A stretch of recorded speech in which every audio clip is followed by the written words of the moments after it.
Hey, it's Huck. And I may not be at 100% strength right now, far from it, but I'm a heck of a lot better than I was, about 24 hours ago. What you saw there in the opening scene was a car, and you may have noticed it had UK license plates on it. That's because old Huck here made quite nearly a fatal mistake. That's what I wanted to tell you about today. I am in Oxfordshire, England. I am staying at a much nicer hotel than I have the funds to pay for, to be honest with you. I should start at the beginning. Old Huck here ran into some luck, and I say that knowing that for the last several years I've run into a whole lot of luck. Many of you know that my situation was kind of tenuous at best, when suddenly shortly after my mom passed away in 2013, my health went to hell. And try as I couldn't go to work every day, and of course I ended up going on disability, which meant that I was out of work with no income for about 7 or 8 months before thankfully my disability was approved the first time around. And they don't pay you for the first 5 months of your disability, but by the time I was approved, those 5 months had just about run its course, so I got no back pay. I immediately started getting my first disability Social Security checks in November of 2015. And so that whole year was really tough, because even when I was working, I was only working about half of the scheduled days. And there are two things that got me through all of that and have sustained me to this day. One is the fact that, I sold just about everything I had that was worth selling. My riding lawnmower, books, my album collection, furniture that had been handed down to me, my cameras, my lighting equipment, just about, I can't even remember it all. But the other sustaining force, one at which I have always been somewhat speechless over, is one of my viewers, one of the people who for a long time, I guess, has been watching my videos, someone who I really don't know, has taken upon themselves to help sustain me, and has been doing this really from those dark days at the very beginning, and has continued to help me to this day. Without that help, I would be able to pay all my utilities and my mortgage, and I would have about $100 left over in which to pay, about the $85 I have that go toward medications every month, and the gas money that I use, and the groceries that I eat. All of that is essentially being paid for with the help that I get. And I have tried to be very prudent, not only because I've had to be, never knowing when that money might stop coming, but also because there were a number of things I needed to do, and I needed to save for them. And I have mentioned some of them. I was able to finally save up by taking 10% of everything I had received from this help and putting it aside. And when I'd have enough money, I would try to do one of these projects, if you will. I had to replace a basement window with glass block. I I'd hoped to replace my front screen door. I have a faucet that needs to be repaired. I can't do. I got a good deal on a mobility scooter I showed you, which I had ended up getting for about $175, and it was kind of down the list of things that I really thought I needed, but at that price I thought I'm not going to find one, a working one that meets the criteria I need, something that can be taken apart and put in the car. And so I really splurged on that. And like I say, there have been, my furnace has had just had to replace the thermostat on the wall, which cost $120. That was just 2 months ago. And I had 2 other problems with the furnace over the last year or so, but so there's always something, in everybody's life. And so like I say, this help that this person has continued to help me with has been instrumental in me being able to, have a little TV and have some internet service. Because those would be the first things to go, and were the first things to go when I wasn't working. And so I cannot tell you how grateful I have been for this. Really, I just feel like I'm the luckiest person on earth. It boggles my mind that that someone has singled me out for this type of help. And it was not just this person. Here and there, other people have contributed money in their own way. There's 2, I assume there are 2 ladies, although they share a last name, who rather recently sent me some money on my GoFundMe page, which I'd set up shortly after my mom passed away, and really hadn't received any money on that for some time, and so that was uncalled for. But it brings me how I find myself here, and that is that I received another, well, I'll just call it a gift. Because I've had 2 YouTube channels, one dating back to March of 2010, and the other that I started sometime after that. My main channel, which I really haven't posted anything on until this video for quite some time, was intended to be an entertaining, an entertainment-based channel. I posted all of my songs back when I could sing on that channel, and up until now, the only revenue I made from my efforts on YouTube came essentially from those music videos, if you will. And I received, I think, 1 check one time. It wasn't a lot of money by any stretch, but it was nice to get something, of a couple of $100, if you will. We're not really allowed to talk about how much money you get on YouTube. I guess that's a rule. But on my political channel, as you know, if you've watched any of them, my political channel is known as Huck at Home. Huck at Home. And I have used it mainly to pillory the Republican Party.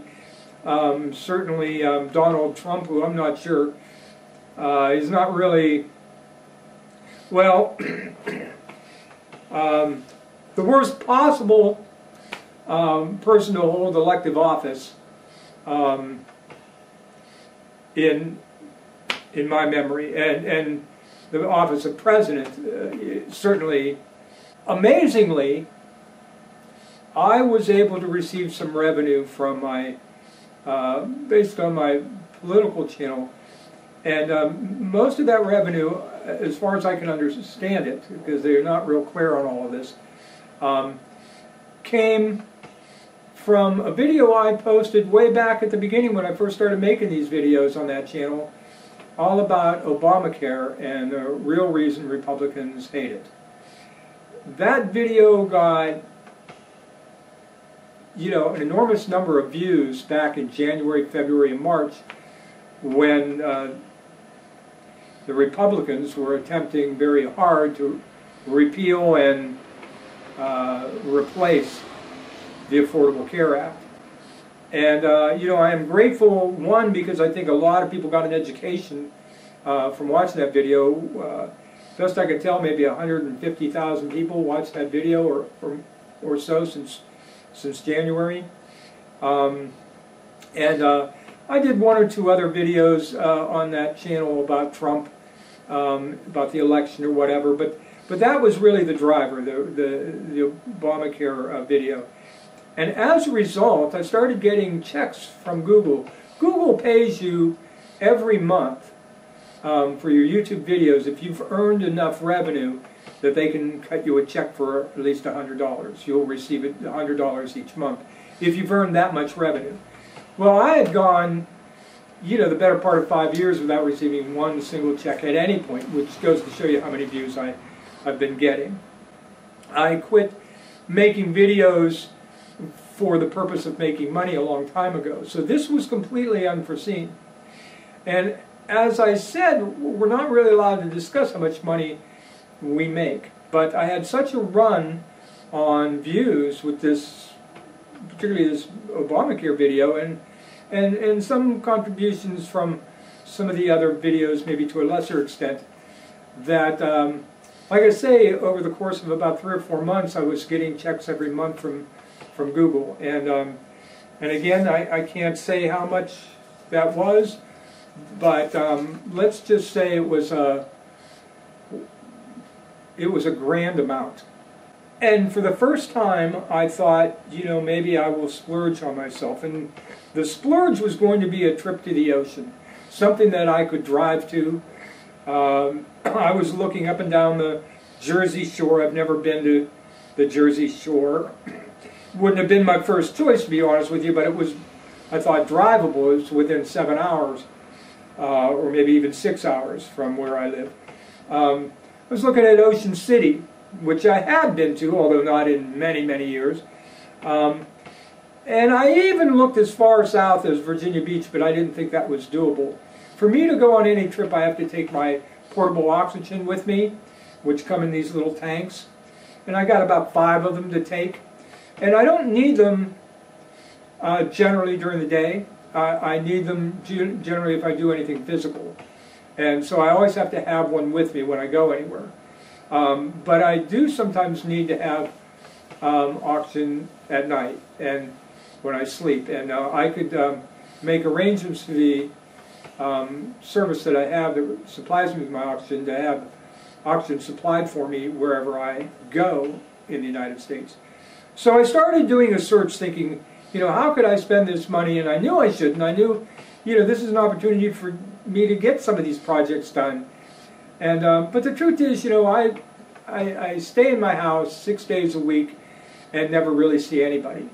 And when I can, 1 day a week, I drive about 15 miles away to pick up a friend of mine who doesn't have a car, to bring him over. This would be Dustin. And we'll watch, you know, a basketball game, or we'll watch a football game together. And, you know, because I've been trying so hard to watch my money, about once a week is generally what I do. We usually pick a day when he can come and cut my grass for me. I pay him a little bit to cut my grass. And then, like I say, maybe take in a game after he's done with that. Now, normally if I go anywhere, I ask him if he wants to go with me, and that's how we were able to go to Vegas last fall. If you recall, I tried to go without oxygen, although oxygen was going to be supplied for me there. I didn't have any on the plane, and it was a disaster. I got up to cruising altitude on the flight, 4-hour flight. My oxygen level dipped down to like 81. And eventually they had to supply me with oxygen for the rest of the flight. And by the time I landed, of course, they warned me that I need to have a portable oxygen concentrator for the flight back. And so I had to order that. That cost some money. And at any rate, but I got through that. And that flight, though, took something out of me, and it was several days before I could really do anything. So the first portion of my trip was kind of, spent recovering. So I was looking up something that I could drive to, and what became quickly apparent was that there is not an oceanfront balcony hotel room anywhere on the East Coast that I could get to. Not in Wildwood, not in Ocean City, New Jersey, Ocean City, Maryland, not anywhere else along Delaware. I was looking at some of these little places that I had heard about on the some of these HGTV shows where they do repairs to things on the beaches and stuff, to buildings. Well, at any rate, anything oceanfront. Now, remember, I can't do much physically, so I thought if I could just get something with an actual ocean view, and I'd be happy to sit on the balcony and take that in. And I understand the sea air is supposed to be good for you. There was not a single listing available, and I was planning this trip in late August. And I started planning this around June when this money came in. And I thought if I could afford this, maybe I can go for 4 or 5 days. Anything shorter than that wouldn't be worth it because it's such a long drive. I couldn't find anything under $300 a night. And I just said, well, that's just too much money. I mean, that was more than how much money I had saved up. So 2 things happened. I started looking, I started exploring. I found a couple of apps and I just started going crazy. I thought, well, if it's going to cost that much to go to the ocean, what would it cost to do this? What would it cost to go do that? I found a round trip to England out of Pittsburgh for $410. And I've been looking, not with any real belief I was going to do this, but just to see, because I kept seeing all this stuff that, this was the time with the gas prices low and the Brexit thing, this was the time to go to England. And I thought, I've always wanted to go for more reasons than I could tell you. My mom's greatest desire, I should say greatest regret, was that she never got a chance to visit England. I was an English major in college. I studied English history. I studied English language. And I adapted 3 different Shakespeare plays. I performed in A Midsummer Night's Dream. I had the lead in A Winter's Tale. I played a part in Comedy of Errors. I've read about maybe 8 of his 36 or 37 plays, but I've researched those ones extensively and did a thesis in a major, in my Shakespeare course on his sonnets. So I've studied Shakespeare pretty well in depth. And so coming to Stratford-upon-Avon, seeing the church that he was married in, was baptized in, was buried in, seeing his wife's cottage, Anne Hathaway's cottage, seeing the place of his birth. I've studied, the history of the English language, from the Celtic with the Roman influences, with the Anglo-Saxon influences, with the Viking influences, with the French influences after 1066, and I've traced all the history of all of the places where these things, and that history has been somewhat preserved, from down in Winchester, the home base for Alfred the Great, to one of the oldest cathedrals in England in Salisbury Plain, which is not far from Stonehenge. So anyway, there was all these reasons and many, many more. One of my favorite authors is Tolkien, and you can see some of the things that influenced him to write and describe some of the things in his great Lord of the Rings and Hobbit books. Charles Dickens, one of my very favorite authors, and a person who used his writing as as an instrument for social change. And so I wanted to go to London. I wanted to take the Dickens tour where he shows you some of the inspirations that he had. How his father had been imprisoned for a debtor's prison for being in debt, and how that greatly influenced, his writing. The foundation and steps of the old London Bridge are still there. The actual London Bridge of that day is now in Lake Havasu, Arizona, but the foundation and the steps, the very steps where in the work Oliver Twist, Nancy is beaten to death at the base of those steps. That's still there. So there were just the Tower of London. There's not a lot of things I want to see in London, but that was one of the oldest original castles in England that's still in continuous operation. I wanted to see Westminster. So there were a lot of reasons to go, and when I saw the price for this trip at $410, I thought, this might be doable. I had just received a credit card. Thanks to the help I've been given, I have been able to stay current on all my bills and get caught up on everything and pay everything on time. And I finally got, well, actually I have 2 credit cards. One with a very small available credit, and there was a charge, an annual fee to get it. And I took it because I thought there are some things you need a credit card for, and if I ever have an emergency, something goes wrong with my car, I'll need this. And so I've tried very hard not to use that. But then I got this Discover card, and I applied for it, and it had a bigger, and the great thing about it was there was no annual fee. And I thought, well, this is what I was looking for. I'm going to pay off this other card, and I will have this for emergencies. Even though the interest rate on it is a little higher than I'd like, it's still something, to fall back on. Now, I don't really want a lot of credit cards or anything. I don't want to run up a lot of bills on credit cards because it's just another bill I wouldn't be able to pay. But in an emergency, sometimes, because I've been there, I know what happens when, I've gone weeks without a car. I've gone, a week or 2 without a furnace in the winter.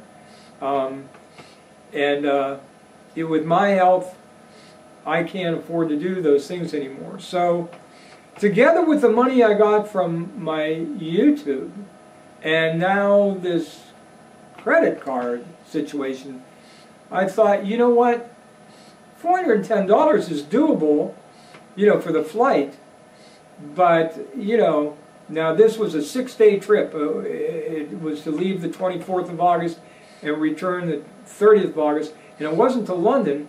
It was from Pittsburgh, and there was a leg that took you to Reykjavik, Iceland, and then from Reykjavik, Iceland, an hour later, they put you on another plane, and it flies to Bristol, England. Bristol is located right near Wales, so it's on the exact opposite side of England as London, almost directly across.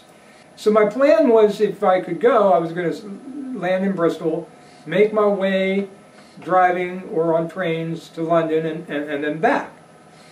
And the question was, could I really afford to do this?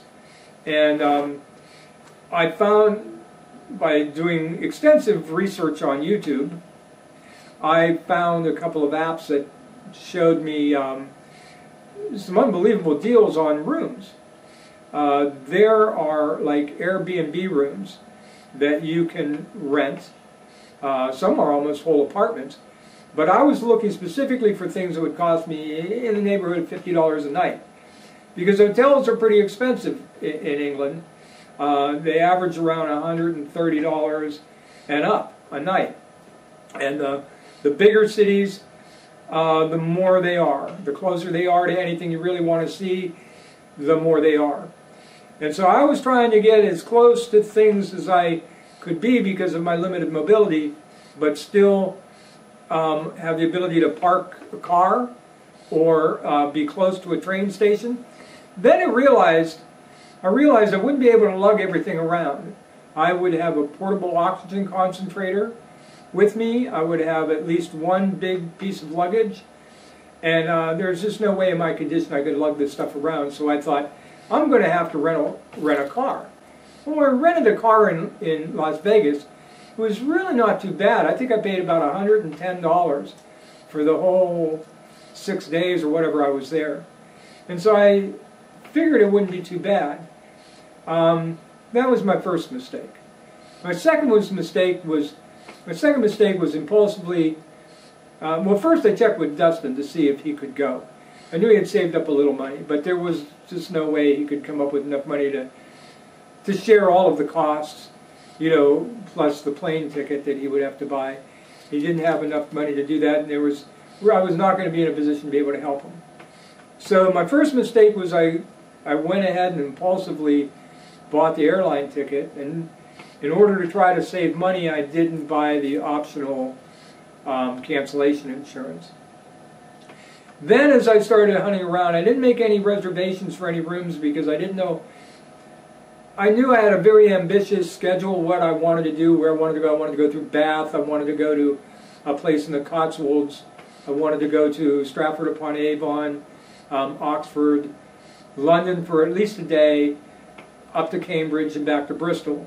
But I really didn't know what I could do in a given day, given my limitations. And so I didn't want to make a reservation and then be desperate to try to get there. So I figured at these prices I could afford to wait until the last minute.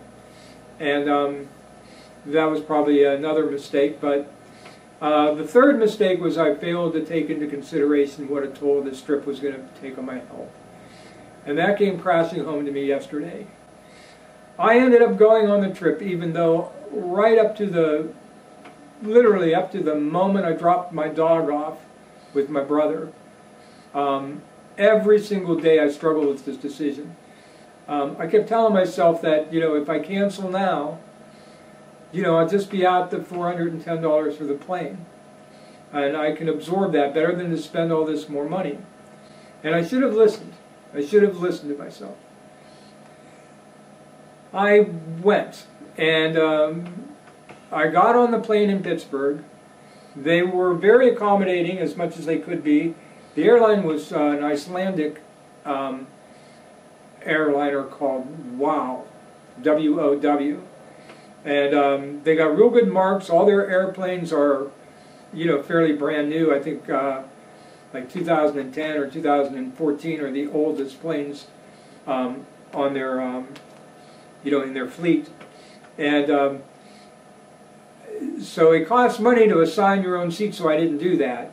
And the first flight was to Iceland. All their flights go back and forth from Iceland wherever else they fly. So there was a flight from 6:45 to Iceland, landing there, 4-hour time difference, landing there basically about 5.5 hours later. And what I wasn't prepared for was when we landed in Iceland, it was about, well, it was supposed to be 50 degrees, but with the wind chill it was about 44. And instead of parking the car, or parking the plane up to a gate, it was a tarmac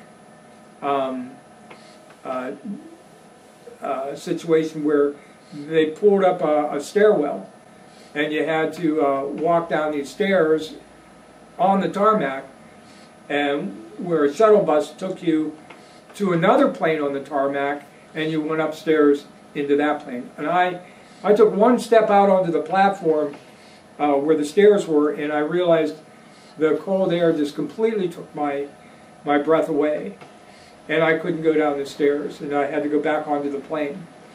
And not only that, I mean, I was really out of breath, and I had to put my oxygen on. And I didn't know this before, but they have these little shuttles that are lifts, and they pull up to the airplane on the opposite side of where the main door is. On the exact opposite side of the plane, there's another door, and the lift goes up to the level of the door, and they can take you on and off the plane using this lift, and then it brings you down. So they brought in like a wheelchair type thing, put me on that, grabbed my bags, took me down, and took me to a waiting area to go on to the next plane. And that's how they put me on the next plane. And so it was kind of a hassle, but you know, I give them credit. They did it for me. Their plane was delayed taking off from Reykjavik, mainly because they had 2 of these lift shuttles, and one of them had broken down. And so we were delayed about maybe close to a half hour before we departed for London, or Bristol.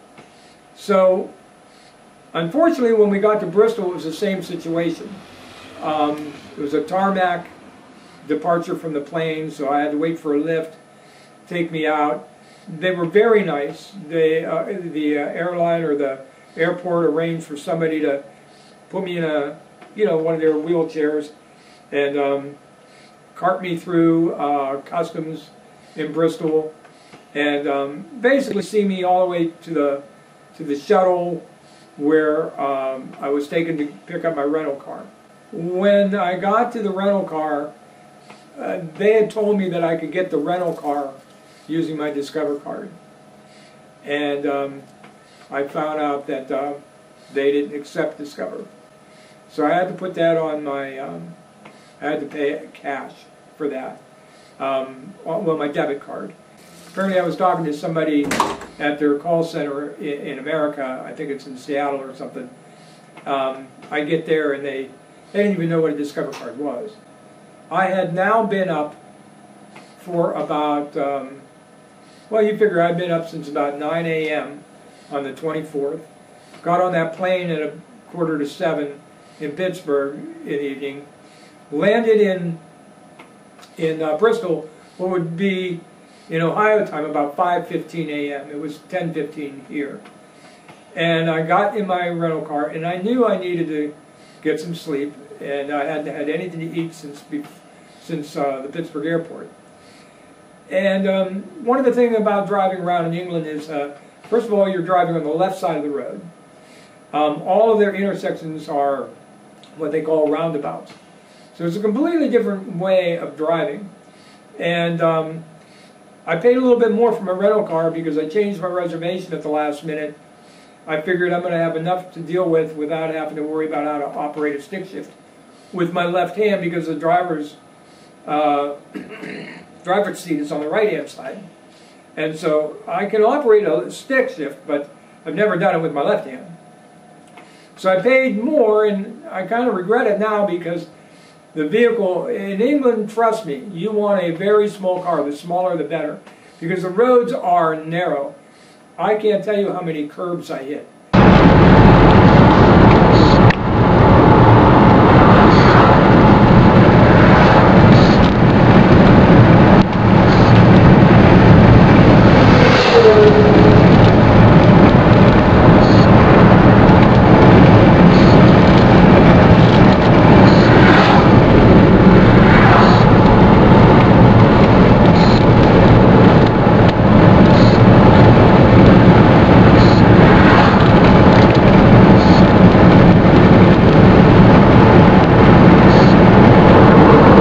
This is Huck.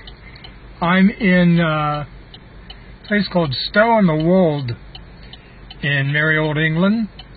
This is in the Cotswolds, and I'm right downtown, I guess. This is a historic old town. In fact, the oldest, well, there's maybe 20 pubs or inns in and around England that claim to be the oldest. 2 or 3 are actually kind of verifiable. One of them is here in this town. Supposedly been in operation since the year 947. And to be honest with you, I have been up now. It is, well, England time. It is 5 after 3. And they're 5 hours ahead of us. 12 miles. And I am a basket case. I've had to use my oxygen frequently today.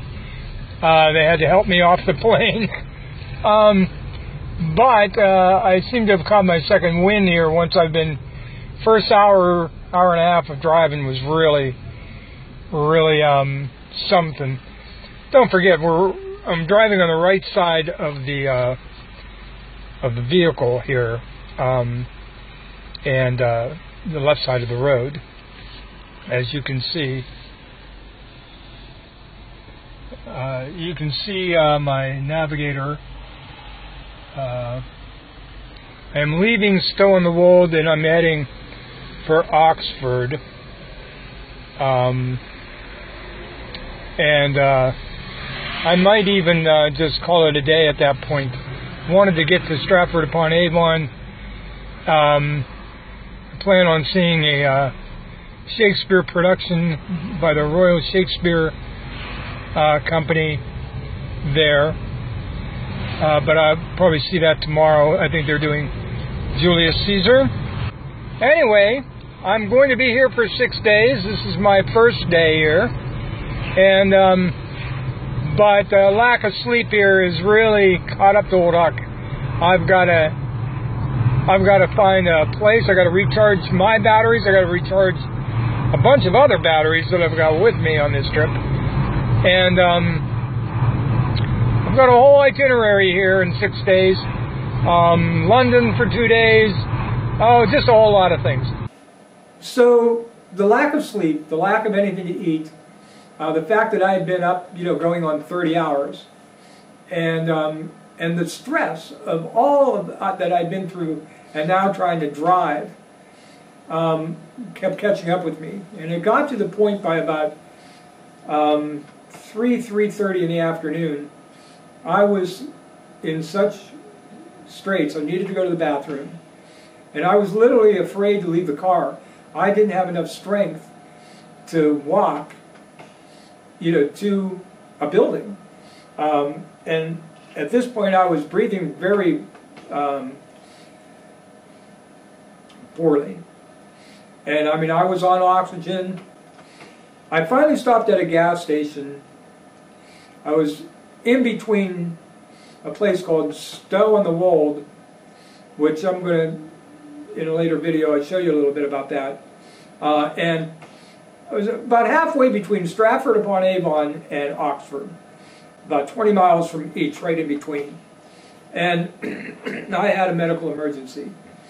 I stopped at a gas station because I desperately needed to pee, and I wanted to get some water, find out where the nearest hotel was. I took one step out of the car, and I had a full-blown respiratory attack where I could not breathe. I've had a few of these in the past. I know early on when I had some emergencies, when I had pneumonia, I've called the ambulance. I was unfortunately in a foreign country and I didn't know the number to call for emergency. And I have trained myself to recover from those situations when you start hyperventilating and you can't catch your breath. But this was a situation I couldn't control. And I couldn't sit still. I couldn't breathe. I was starting to panic. I kept honking my horn. And there was a young lady, her name is Bernice, who came to my aid, along with another fellow, and I was able to blurt out to call an ambulance. And they did. And they stayed with me. One of the things that happens when you have an attack like that is you have to pee real bad. And I kind of have been waiting to do that. And so your bladder eventually releases, and it did. And someone fetched me a bucket, and I'm standing off the side, well, I'm sitting off the side of my seat.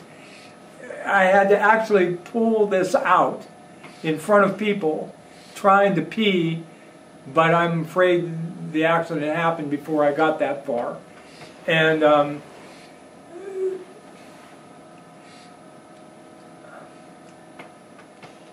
at any rate, this went on for 5 minutes. 5 minutes. I was actually going into convulsions at the end of it. although I was still fully conscious. I couldn't stop. I mean, it started off shaking, and then it was like full blown.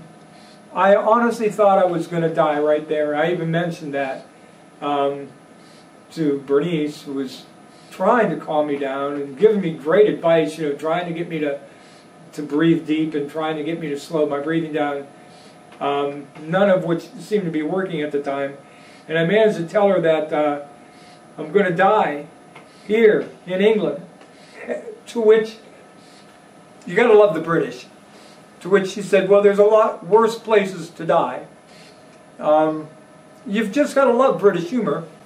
God, I'll tell you, I don't know how I recovered from it. The ambulance came. It took them about 5 minutes to get there. This guy was very thorough. He gave me a blood test to see if my sugar was low. I don't have diabetes, but he figured since I hadn't been eating. You know, he took my blood pressure, he took my pulse, he took an oxygen reading. He gave me an EKG, put like 10 different things. He carried this. At any rate, by this time I had sufficiently recovered. I was catching my second wind too.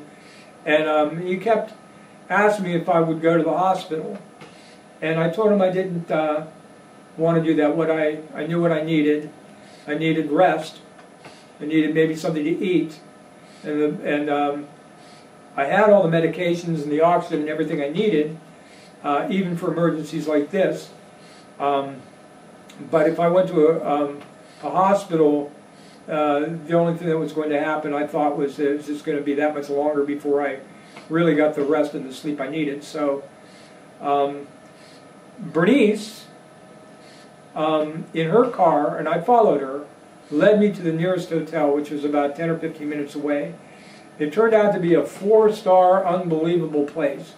Well, they have 2 different buildings. The smaller one that I'm in, which is huge, is called the Crown Plaza.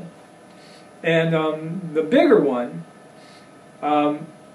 we first went there. Well, she went in, and she came back out, and she said they suggested this one, which is just down the road, owned by the same company. There is like a 2-mile-long entrance road to get to these places. And at any rate, this place had a room where I could park my car right outside the patio door. It's a very spacious room. Unfortunately, it's like double what I've ever paid for a room before. They wanted about 185 pounds, which is about $240. I was, and again, I had to use my cash for this because they didn't accept the Discover card. But I wasn't going to argue. I knew what I needed was to sit down. So their staff was very good. They helped me to my room. They grabbed everything out of my car, brought it into my room. They even pulled my car to the room. Not only that, they brought me some tomato soup to my room last night, something that I should have been charged for, plus another 5 pounds for room service. They gave that to me on the house. Now the price did include a full breakfast, which they brought to my room this morning. I'll be honest with you, this was exactly what I needed, even though it's not what I can afford. It's the softest bed I've ever slept in. So after changing my clothes, I immediately went to bed last night. I slept for about 4 hours, woke up, tried to see if there was somebody who could bring me soup or something. They provided me, like I say, a big bowl of tomato soup and a big loaf of bread. It was delicious. Free. They gave that to me for free. I woke up after a nice long sleep this morning, and I am feeling, you know, about 50% better. I'm exactly where I thought I would be at this point. I gave it some thought. I decided that, you know, obviously my trip has got to be take a major adjustment at this point. The staff here looked up. I told them that my goal right now was just to get a place as close to the airport as possible to stay until my day of departure, which is Wednesday morning. And I don't want to risk, trying to do any more, really. And I'm going to need all the rest I can get to get back on these planes and go through this again and get myself home. So they called, they gave me 3 recommendations. I ended up calling one of them. It was the most expensive of the 3, but it was right adjacent to the airport. So I called them, and I was told that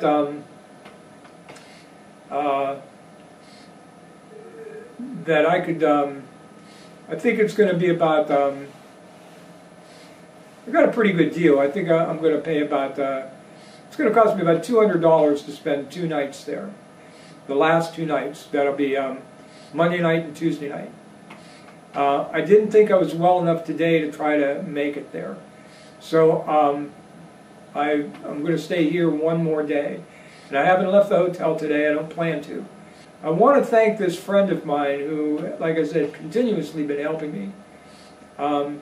This person actually helped me again, I think it was yesterday. And I found there was some money in my account. And that went a long way toward paying, my first night here. And so it kind of replenished me a little bit to make this doable. So I'm staying another night here, even though it's way too much.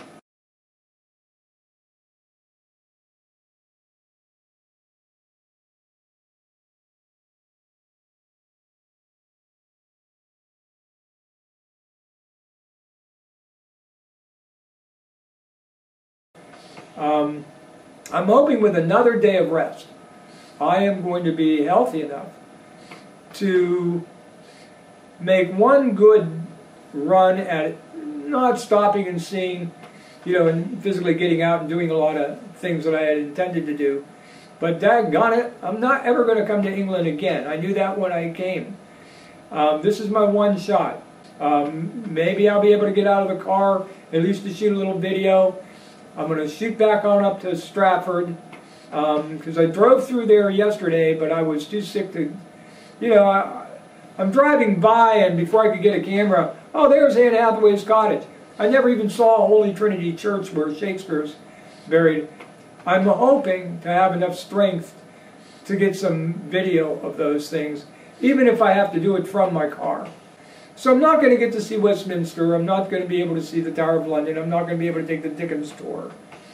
But I'll tell you, England has been everything that I thought it would be. It is unbelievable. You can't go through a village anywhere without seeing history. It's fascinating. It takes a little getting used to drive through it, but if I can live through this, I think I'm not going to regret it, even though obviously I regret it. I hope that I can get through the rest of this trip. There was one other thing I really wanted to do. I'm going to go back to Bristol, like I say,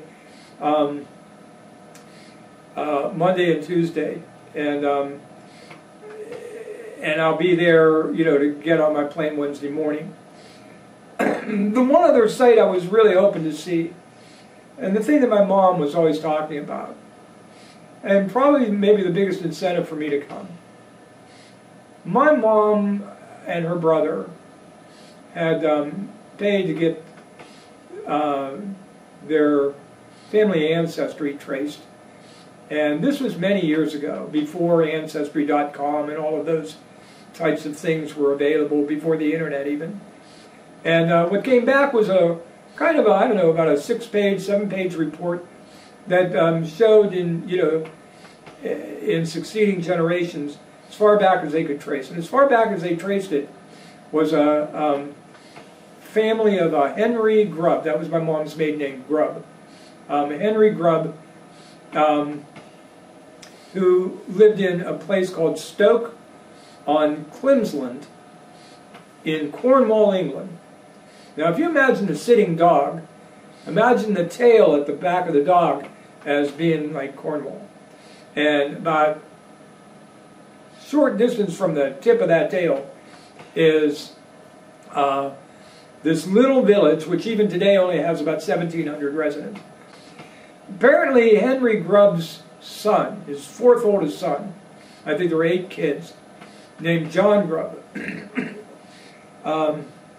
took the first ship to America on the ships that were commissioned by William Penn to set up a Quaker settlement on the Pennsylvania-Delaware border. And William Penn himself had been imprisoned in the Tower of London for a couple of years. And when he got out, he was the benefactor of, I think it was the Danish king, but I'm not certain. I'm going to have to go back and look at that history. But he came up with some funding to help him get as many Quakers out of England to America as possible. And you had to be either a Quaker or somebody, you know, associated with Quakers, basically because nobody else even knew about these ships. Well, John got on the first one. And how he knew about it is kind of a question. His dad had been imprisoned himself for a couple of years at his lord's castle or prison or whatever because he was a Quaker. But John was not a religious type. He saw this as a business opportunity. He was an apprentice tanner, you know, leather maker, and it was going to be too expensive for him to set up business here, but he thought in America he'd have a real shot at it. So it cost £5 to get on the ship. It cost another £5 for which you could purchase 500 acres of land in this new settlement. He brought £15, and 5 of those pounds he used to pay the way of a young Henry Grubb. And there's, at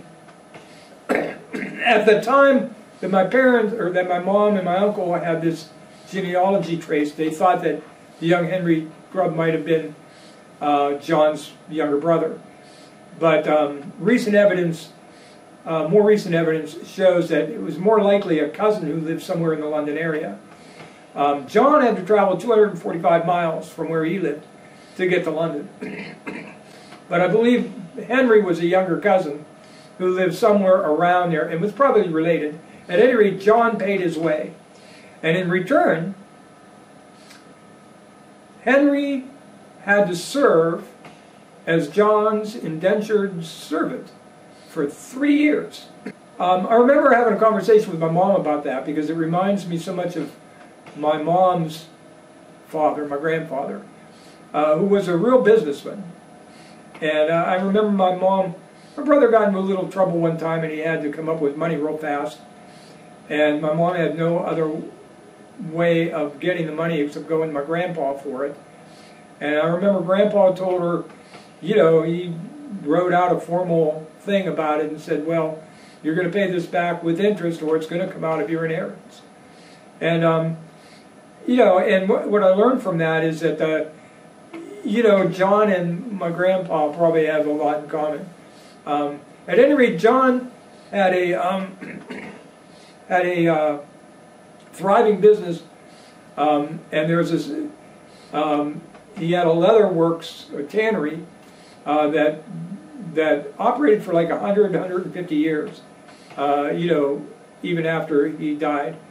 He lived right across the creek in Pennsylvania, but he bought property both in Pennsylvania and Delaware, and this tannery was located, like I say, actually in Delaware, and it's still known as Grubb's Landing. I dearly wanted to go see this little town in Cornwall. It's about a 90-mile drive, though, from Bristol. And so I'm going to decide maybe Monday, when I get to Bristol, whether I'm well enough to try to maybe take that drive out there and back. It's not a far, probably only maybe a half hour from Penzance or St. Ives, two coastal cities in Cornwall, down there in the southwestern tip of England. And And so I don't know if I'm going to be well enough to do that, but there are a lot of relatives on the Grubb side of the family that would dearly love to see any video or pictures that I might be able to take if I can get there. So that's now becomes kind of like a goal. So that's the plan. I hope to upload a couple of much shorter videos about my trip. Meanwhile, I'll show you my room.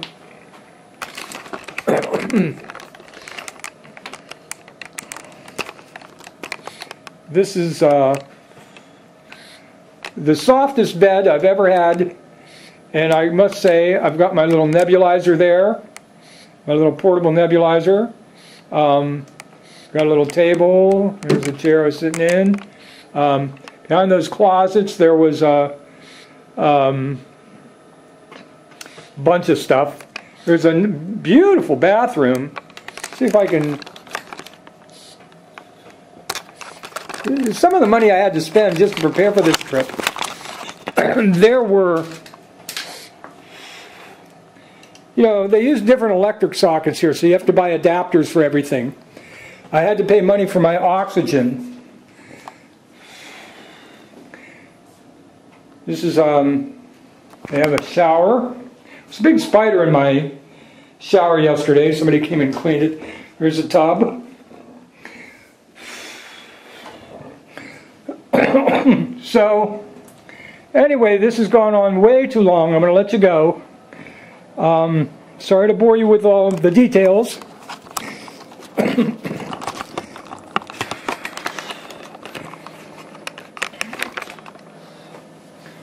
So, they say that what doesn't kill you makes you stronger. I can tell you that's not true. What doesn't kill you in the long scheme of things tends to make you a little weaker. But I am going to get through this. Huck, I guess, is a survivor. And I got through this. Probably made the best decision by coming here despite the price.